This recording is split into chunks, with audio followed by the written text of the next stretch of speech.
So we find Ellen just arriving in Scotland from Spain. They were fleeing the plague that took over Spain, and specifically in Bilbao. Her and the lady that she attends, Anne, have fled, and they've got a boat, and they were expecting to get to England and serve at the court of Henry VII. But they were intercepted by pirates, Scottish pirates, that took them up to Scotland, and now they've arrived here and they're not quite sure where they are. They've lost their husbands that they were with. Ellen lost a child that she had, and they've taken just whatever little wealth that they have and brought it with them to this new land. Because they are both black women, the husbands that they were married to were white Catholics, and because they died, they didn't have any right to their wealth or their home. Hence, like, another reason why they just had to get out of there as soon as possible. Because was that, I know we're not talking about James, but this is a really fascinating state of play in Europe at the time. There was a thing called sangre azul, which is where the term means blue blood in Spanish. That's where blue blood's the term comes from. And what they would do is they would check people at borders or check people in different parts of Europe and pull their wrists out. And if you could see the colour of their veins, then they were considered to be pure or proper or people that belonged there. And if you didn't, you were like Danielle saying, you were exiled, all your wealth was taken off you, your homes, your property, your titles, it was all stripped of you. So there was this huge exodus of people from that part of the world fleeing. At the start of the play, you meet James kind of mid-reign. He's taken over from his father's reign, and he's been doing it probably for about a good 10 years or something now. And he's moving into what it was known as personal rule. Like, he would go around each individual country or province or part of Scotland himself with the justice circuit and the justice courts, and he himself would administer judgment and punishment and reparations personally, rather than it being a sheriff or a deputy or any equivalent of the time.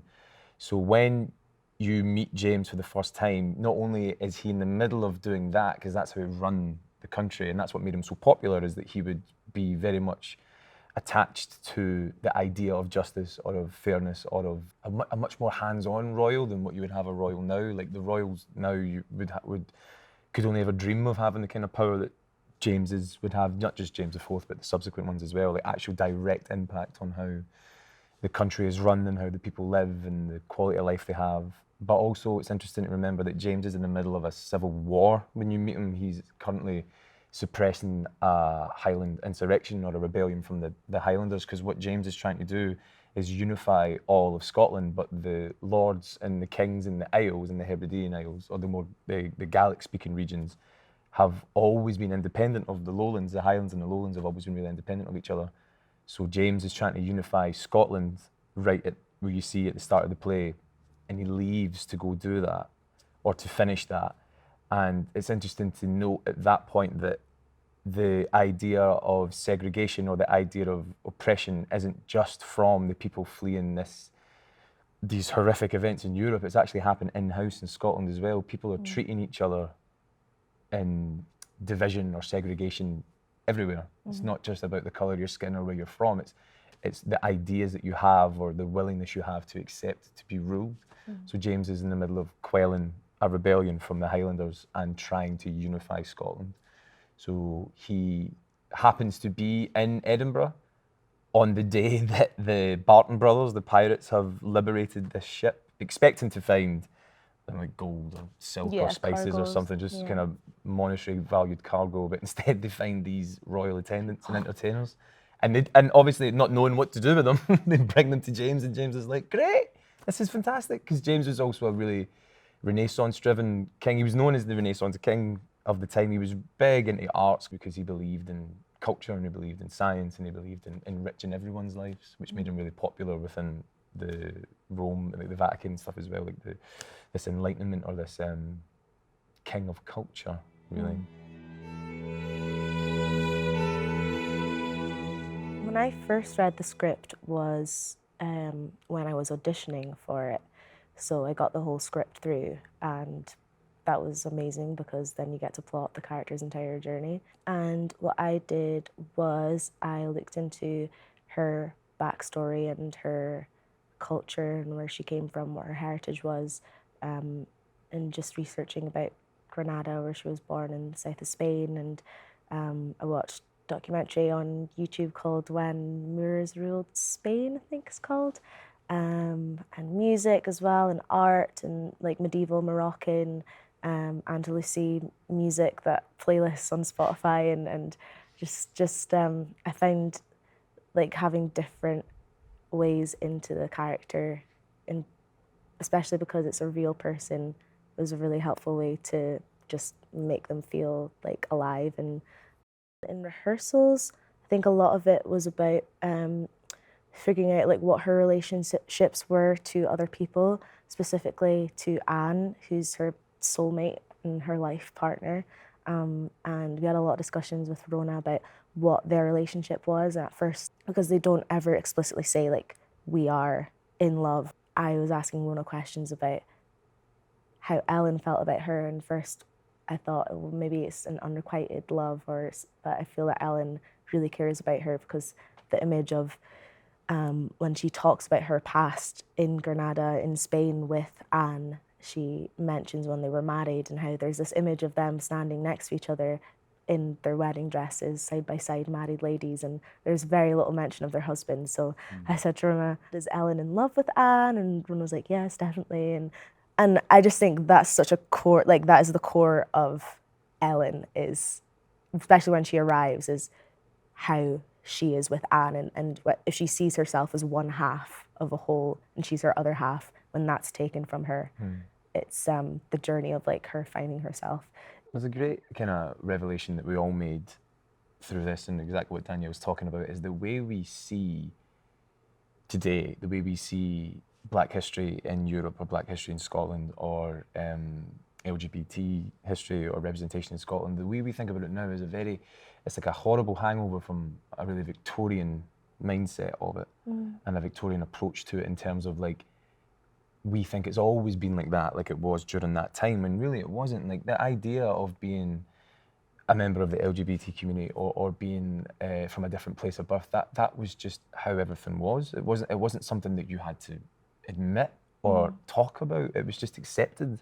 I think for me it's a strange one, because I've grown up performing in these plays. Very much my formative years of being a drama student was very much ingratiated in doing the original James 1, 2 and 3, and in the third one being James as he was a kid, when I was a kid. I think now, growing up away from the plays and then coming back to the plays, and having this really unique experience of having James's memories of when he was a kid with his parents, and how that informs who he is now and the kind of person he wants to be, and the reactions to the mistakes that he makes, because he was so determined not to be like his father that he ends up becoming like his father in a weird way. So the rehearsal process was interesting, because I felt like I already knew him. I felt like because I remember him, and I remember the story, and I remember the world, and the way it works in my head is that this play is happening in what feels like a week after the third play finishing. Do you know what I mean? It still feels really immediate. So the feeling of connection to the story that Rona's trying to tell over all these chapters is really strong in my head. So it was a really mad experience, because in rehearsals, Rona, I remember I asked Rona at one point, I was like, how do you think he feels about that? And she said, well, how do you feel about it? Because you are him. So like, however you feel about it's going to be the right way to feel about it, which is usually the other way around when you're an actor. You're trying to come up with the imagined circumstances, or come up with a justification for the decisions that you're making, whereas having such strong roots in him, in his childhood, made the rehearsal process almost easier for me to understand him. James as a fighter is really important to me as well, because he was really well known as that, and historically accurate. He was very proficient at war.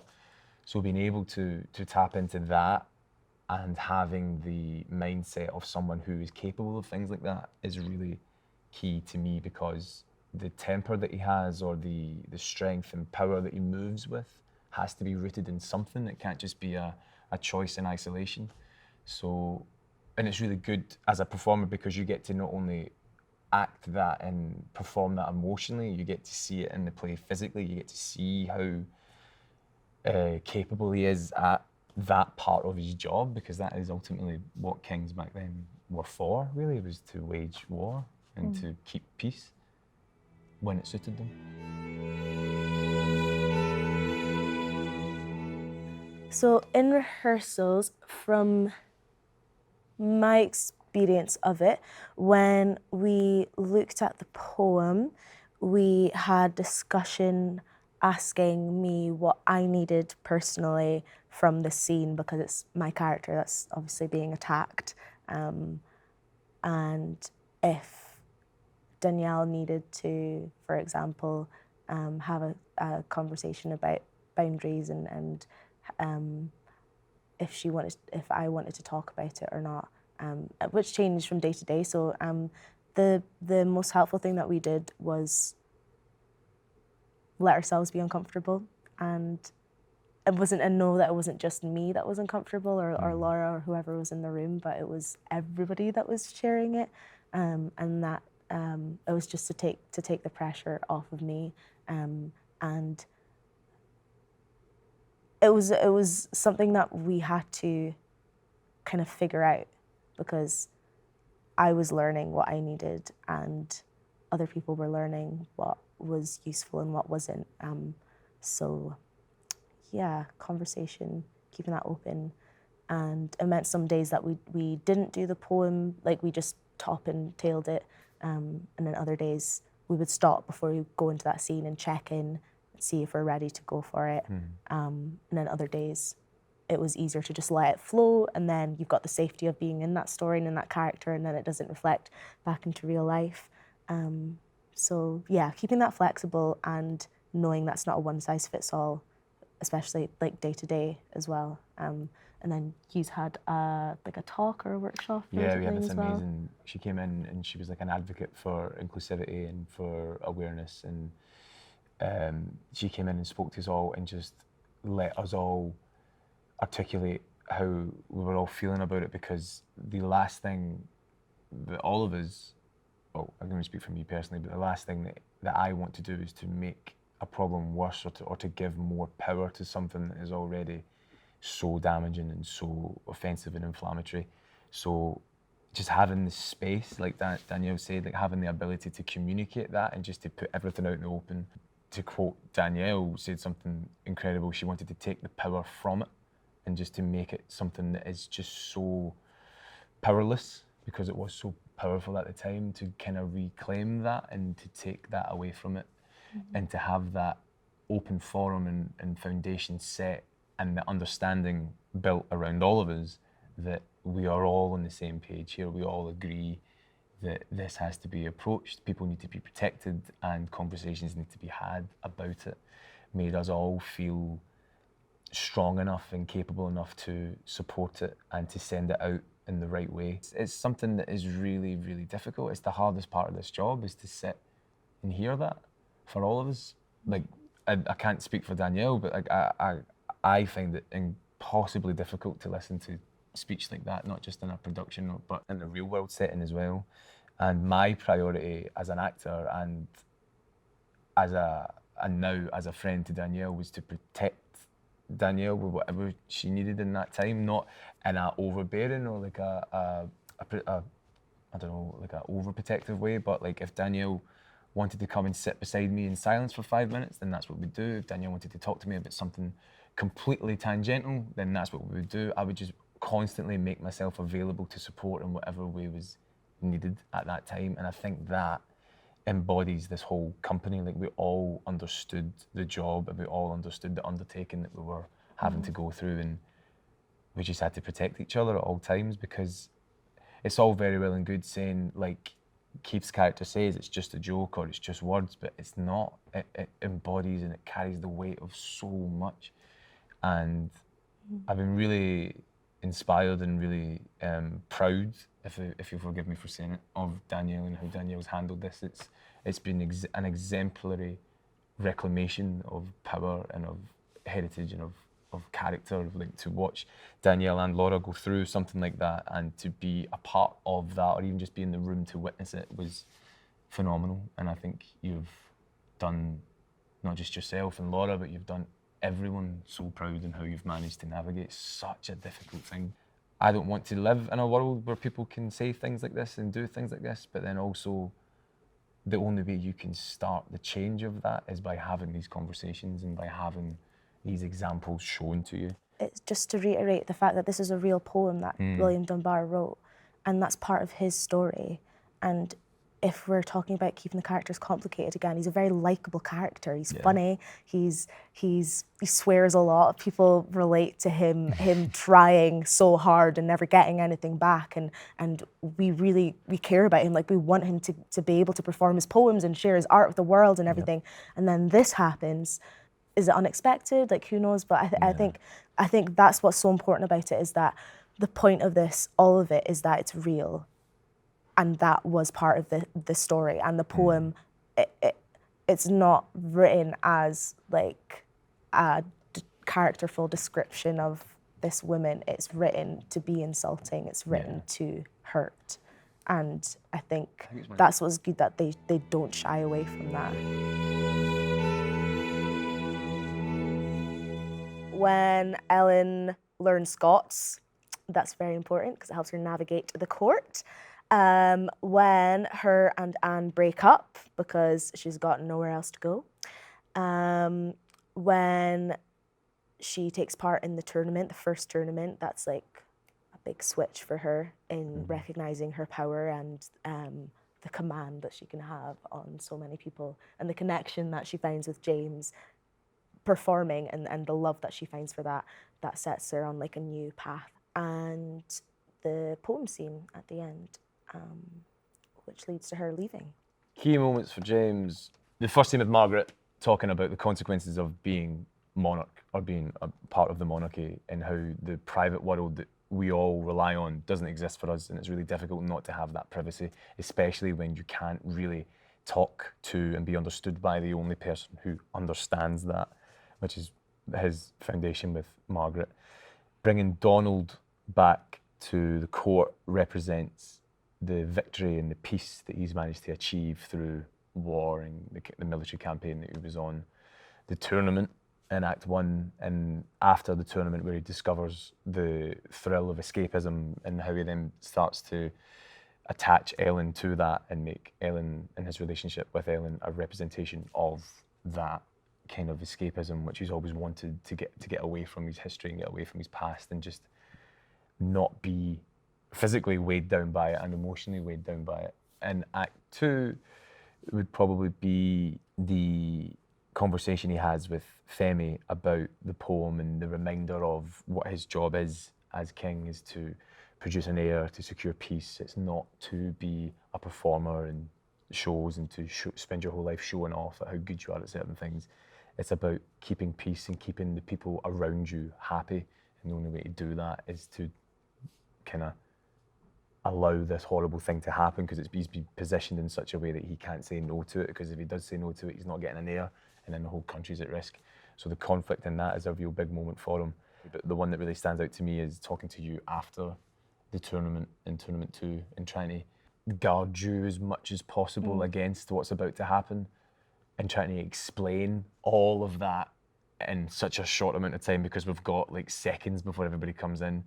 And trying to preserve that relationship with Ellen. Their last conversation. Yeah, and a really, really bad, ham-fisted, adrenaline-filled conversation. The struggle of trying to keep her on side with him and keep her a part of his life is another key moment, I think.